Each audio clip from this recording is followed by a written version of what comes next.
people kind of miss the basics and they give up too early. Yeah. Hello, everyone. This is Stu. You are listening to the Flow State Podcast. We are back with part 2 of the conversation with Tino Ho. This time, we're kicking off with how the long-range view of end-to-end growth can change your thinking about how you build a sustainable go-to-market strategy for your product business. Just going back to the point you made around end-to-end growth, not just acquisition, because we talked quite a lot about customer lifetime value in the last couple of episodes as well. I just want to kind of dig into that as well, because I know you mentioned obviously looking beyond that point of acquisition into retention and growing your existing customers. Like, how do you think thinking about that, at the start changes how you actually plan your go-to-market, and like, why is that so important rather than just thinking about the model you mentioned at the start of, just grow, just acquire, don't worry about anything else? Yeah, look, the way that I look at SaaS growth is across the full, I guess the funnel, but not as we know it, if you want to call it that. I think the traditional funnel concept only is half the story, i.e. You've got pre-sale, the conversion point, which if you think of the shape of a funnel, right, traditionally most marketers and sales folk look at the triangle, but I think in the context of SaaS, post the sale to grow annual recurring revenue is ever so important, because that's the magic of exponential compounding growth and why there's such high valuations in a SaaS business. So I think when you're looking at it through a SaaS lens, the bow tie funnel, if you want to call it that, is where it describes and depicts the entire customer journey, not just on the acquisition and conversion, but also on retention and expansion. Yeah. And that's where it directly impacts metrics like long-term LTV. In fact, most of the LTV comes from post the first conversion and post-sale, where there's cross-sell, upsell. So I think it's really important to look at the full funnel. We'll call it a bow tie funnel, which is two triangles attached together, if you want to put the center. I like that, the linear bow tie. That's pretty good. I like to think of the traditionally focused one as more of like a reflection. You've got the traditional funnel on the top, and then you imagine just a placid lake of some kind, and then it's reflected underneath. That's the real value down there. But I also wanted to ask you about just given your sort of recent journey through a couple of different industries, like, have you seen any sort of really amazing or really terrible examples of how people are looking at like customer lifetime value, or how they're approaching retention and pulling things back across to how they acquire new customers? Or is everyone just still sort of doing the same kind of thing, and there's still room for improvement? Oh, look, there's no business that's perfect. There's always room for improvement and continuous improvement. So like even a business that's growing, at double-digit growth rates, 30% plus a year, there's still going to be room for improvement. And so that would be my first comment.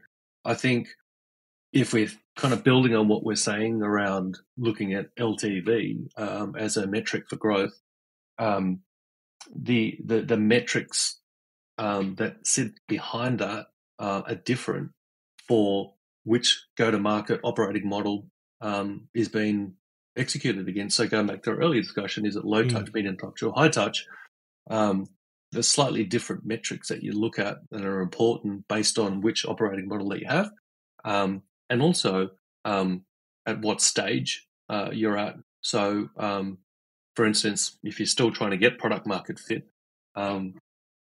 potentially the metrics that you look at are more sales and ARR and conversion metrics, versus if you're a much more established and mature business, and you're past 20, 30 million, you might start to look at more the net revenue retention and the cost of acquisition and the expansion revenues more important. So, for instance, if you've just really early stage startup, looking at expansion metrics isn't really going to matter, because you don't have any customers to expand that revenue from. So,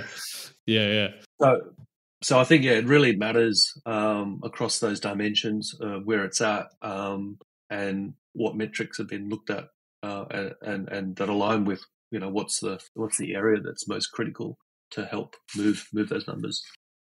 Yeah, I think that's quite an interesting one actually. Say you're at that sort of medium stage, you're trying to scale, and you are kind of locked into one of those models. So like if I'm just I'll share a link to the diagram that we keep talking about, by the way. But if you're in that sort of trying to get to mass market, you've sort of got a rough idea of your customer value and how many you want to win. Do you think there is any value in like any of the current blueprints or templates about go to market, or do you think you need to sort of really just start from scratch yourself and kind of look at your own product and where you're trying to go? Like how would you balance that? Like is there a useful starting point? Yeah, I really subscribe to. I'm reading a book at the moment, the revenue it's called Revenue Architecture, by the guy Jaco van der Koek, if I'm pronouncing his name correctly. But he has a wonderful framework which really just nicely sort of pulls everything together and makes everything hang together really nicely. And like if I reference that a bit, is product market fit first might be your first 2 or 3 million. And once you get that, the next stage is really looking at go to market fit. So, and all that is, in simple terms, is going, once we know we've got product market fit, how do we rinse and repeat the sales and marketing activities, the product, and taking that to market in a repeatable and scalable way. And so, once you've got product market fit, then it's go to market fit after that. And that's when you can start to build in repeatable processes, invest more in the resources, because that's got a predictable outcome. For every input that goes in, that drives a certain throughput, and the outcome's predictable. And that's when you can really start to catapult the revenue growth and move the metrics that you want to move, including the LTV number as well over time. So I think thinking about it like that is really helpful in terms of how to start and and when to start. Yeah, I think going back to what you were saying earlier, that's probably one of the most confusing things if you're not coming from a marketing or a sales background, right? Is like I think I'm terrible for this. Of like you sort of forget what you know because you're deep in like a particular area of expertise all the time. But yeah, coming at it from if I'm just building I'm a product guy, right? I've never done any marketing. Like I think that those points are really valid because you would have no idea about any of the stuff we've just talked about, right? You need a bit of guidance to kind of tie it back to what you know and how you should be approaching it from your own area of expertise, if I am hearing you correctly, right? Yeah, I mean, it's kind of just making everything hang together so that there's a laser-like kind of pinpoint focus on working towards the same objective. And that kind of goes to the heart of, making sure that sales and marketing, there isn't that divide, and we're thinking of working cohesively together. And that's like product, sales, marketing, pricing, and channels that you use, is making all those hang together. But they won't hang together if you've got a disparate kind of operating model. So you sort of got, to our earlier point, if there's no clarity around which go-to-market operating model that we're working towards, then they don't really hang together. You're kind of doing some here and some there, and that's where it falls. I think that's where it falls apart. Costs go up, and the output isn't where it needs to be, and it falls over. Yeah, look, I agree with that, and I think I mean, again, this is a conversation I've been having since like before even you and I started talking. I think is like this sounds super basic when you talk through it like this, right? But like so many of these problems just come from people just not doing the basics correctly, and like as you said, it's either too many chefs in the kitchen, or like too many tools, or people just don't know stuff and they're just reading things on the internet about the next silver bullet cheater's way to get to $1 million, and like none of it works if you don't actually get the basic principle of like how to build a strategy and a plan around a core objective. Yeah, I think there's people kind of miss the basics and they give up too early. Is pretty common. Yeah. But I think, yeah, just focusing. I mean, you and I spent a lot of time on this when we had the agency as well. Is just we've been hyper focused on audience, message, getting the creative right, getting all the channels, like scaling or nailing one channel, get that right before you stack on other channels, and then sort of building on that to take the offering to market. And again, it might sound boring and pretty simple, but no one's actually doing it that way in a disciplined way. I giving up before it is even given a chance to work, if that makes sense. Yeah. Yeah. Who do you think's to blame for this lack of focus in the right areas? I mean, everything needs to be focused back on the customer and the business objectives. And let me give you a tangible example. So, for instance, if you've got salespeople who are driven and incentivized by driving net new sales, and then you've got customer success who are concentrating on upsell revenue and expansion revenue,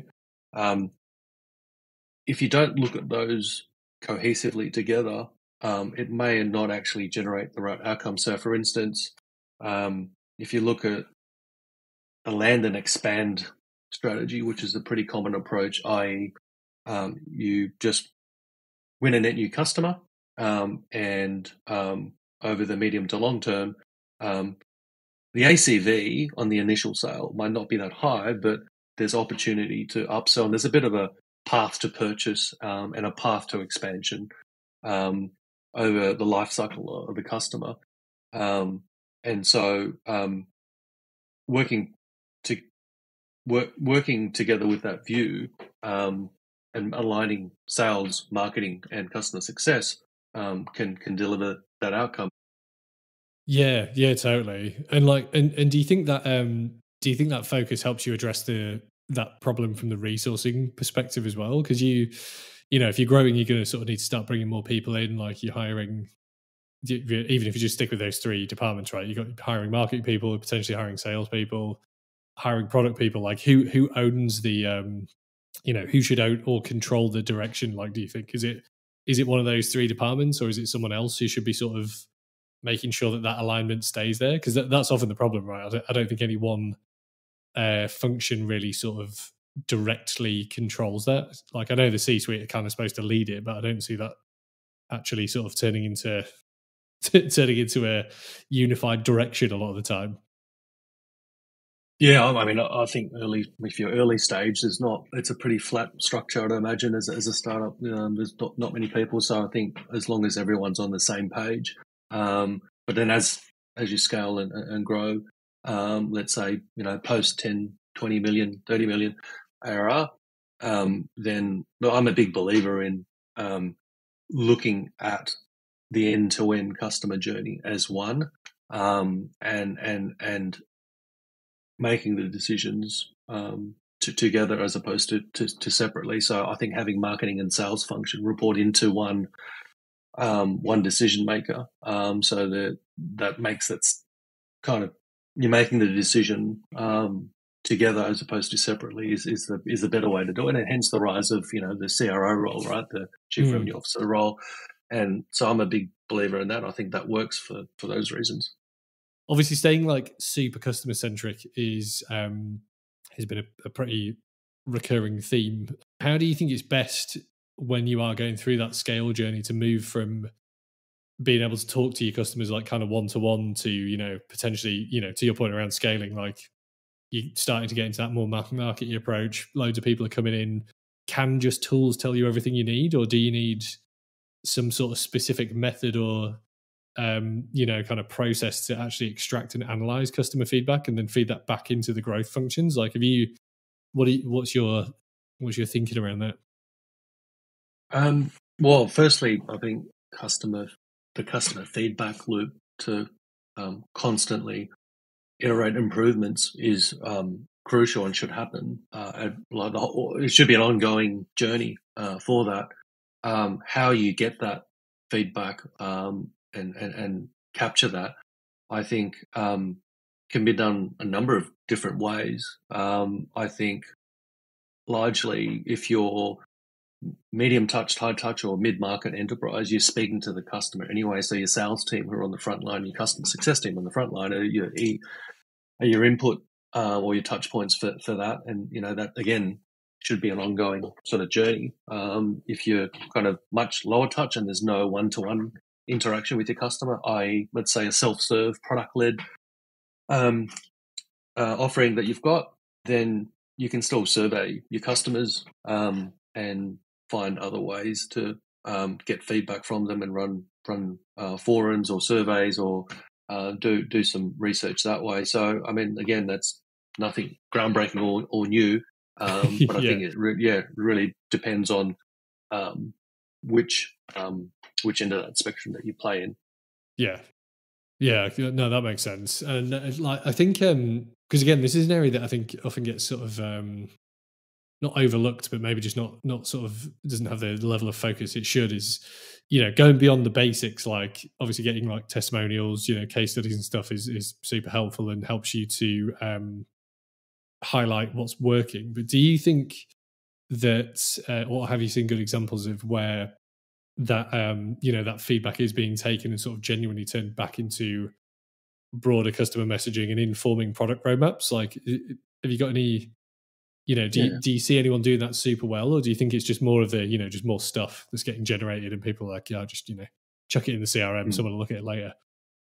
Yeah, I mean, where I've seen it done well is that you're using multiple data points and points of feedback from the customer at a qualitative and a quantitative level. So, for instance, things as basic as lost deal analysis. So, even in your CRM, you're obviously going to have a drop-off rate in the conversion funnel at all different points.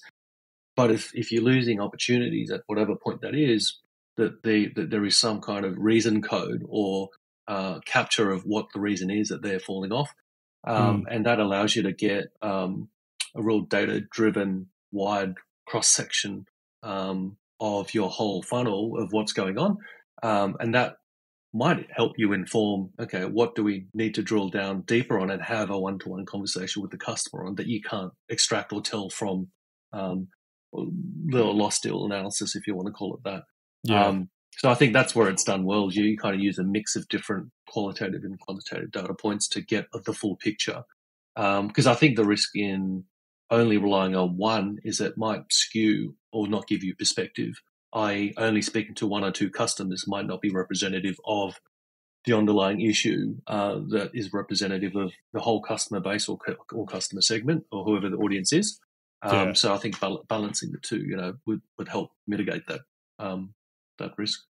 Yeah. Okay. Yeah. I think that's interesting actually, because I don't know if you see the same thing, but I see a lot of product businesses kind of fall down in this area where they do a lot of behavioral stuff. Like they'll track people. You can obviously track like anything you like now digitally, but that behavior can only tell you so much. And to your point, particularly this is something that often comes from sales, that that more human aspect of just actually having conversations is where you uncover the intent behind the behavior, which is basically impossible to get just from looking at ones and zeros in your computer. So how do you what's your thought on that, man? I mean, how do you think you should balance those two things? Because often that kind of market research can be quite expensive, and people do it pretty terribly. Is that something you think is important as well? Like how much of which do you think you should be leaning into in the SaaS world? I think it's really dependent upon each business. So, for instance, I've been involved in some projects where we've considered using panel data from a market research perspective as well. And like initially, you might think that's it. Initially, you might think, "Oh, geez, that's expensive," but it's more expensive in building a product that customers don't want, or and finding out later on. So, and it's really mixing. It's a mix of all of those data points. The other piece that might fold into that is looking at. I'll give you an example. We were looking at in a past business that I've worked at, the government sector or segment in the US, and so to get panel data on the government audience is really hard for obvious reasons. It's obviously highly confidential and classified information. So it's just you just can't get that through panel data. And so one thing that we did was we purchased there's a lot of tendering platforms, government tendering platforms, where you can find log into one platform and it shows you even historical government tenders that have been publicly available. But that was a really interesting data point where you could say, well, show me. We looked at all of the RFPs across government, federal, state, and local in the US for the last 5 years. So you can hone in, you can actually look at the actual tender itself, but it also had quite a large data set across historically going back 5 years. And so, that was that's not something that most people would think about. It was quite a lot of digging and digging through and cleansing the data and trying to make sense of it. But there's, that's just one example of ways to look beyond the conventional ways, particularly for a hard to reach audience. So you can't, look, if you're trying to launch into a new market, you can't just pick up the phone and speak to a government representative in a market that you're not in. They're not going to give you that information, let alone being able to reach that. So, it's going to be different for each business and also each audience. But that's one thing that I was involved in a past life recently as well that worked quite well.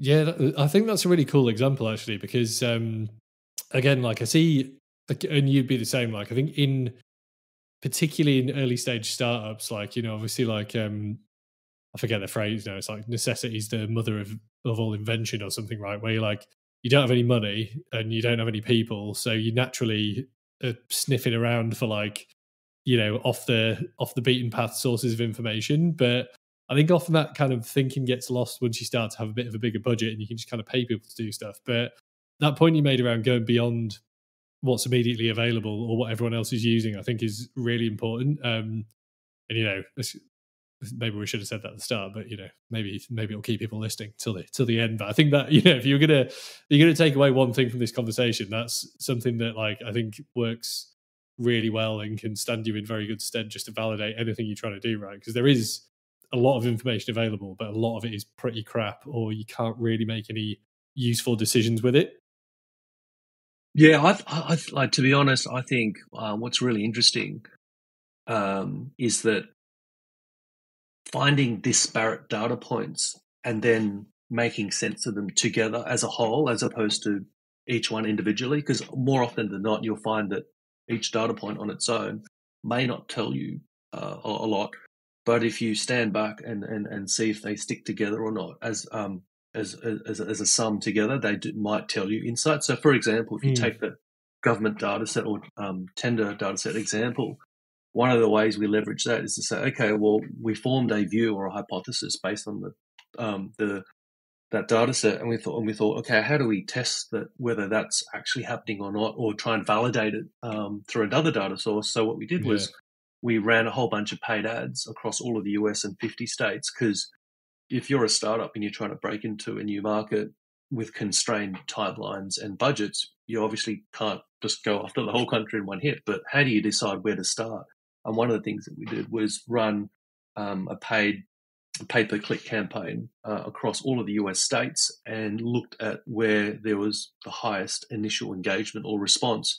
And it allowed us to qualify which states and sense check and validate the data set that we had from the RFPs to see where that lined up. And we found that there were certain states that were more responsive for across different industries and different decision makers. And if you sort of overlay different data points like that, it starts to tell a bit of a story. And that's kind of how we sort of built on. We didn't rely on one data point, but a whole bunch of different ones, and and try to look for a pattern. And if you've got 4 or 5 data points and they're all pointing towards the same thing, then that's a stronger signal than finding one and relying on one data point only.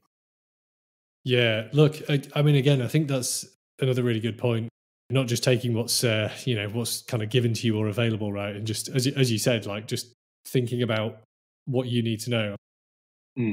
If I was to summarize all of that, Tino, I think the core points, it sounds like we continue to agree on, are like, obviously customer centricity at the core of your business is essential, right? And like, again, sounds basic, but a lot of businesses I think get a bit distracted, believing their own hype, and kind of forget that they're only there because people want to buy what they're selling, which is a real danger. And your point around, you go to market just being very relevant to the stage your business is at, and I think just really extrapolating that thinking across the whole business structure is an interesting one, particularly for marketers, because it's often not something that comes into the marketing remit, but that whole piece around resource, process, other functions is super important. I think just purely even from a career perspective, that can really help you to expand your remit, right? If you start to step outside of your immediate focus and start to understand how what you're doing has an impact on the rest of the business. And then that third piece I think you mentioned just around the measurement, the value of your customers, and how you then sort of start to interrogate interesting data to help you to increase the value is also super interesting. I think, those 3 points, I think that just winding back through what we talked about are super important, and obviously sort of valid beyond just the SaaS world. But is there anything else that you think is really crucial to be thinking about that can sort of make or break a go-to-market strategy, or was that a good summary? I think badly formulated question there. A great summary. I think really it comes down to how you do it, not necessarily what you're doing, but yeah, it's how it's done. Is where you can hold it all together and execute, helps you execute really well. And I think that goes back to the point around sales and marketing gap. Is you can remove that gap if there's clarity around that one thing that everyone's working towards, and you can build process, you can build KPIs, everything all hanging back and pointing back to that one thing that's been worked on. There you have it, friends. I hope you enjoyed the conversations with Tino. It sounds easy, stick to the basics and know your customer, but it can get very hard once your business starts picking up pace. Hope you took some interesting things away from that. I'll be back in a couple of weeks with a new guest, a new subject, and hopefully some more interesting ideas for you to digest.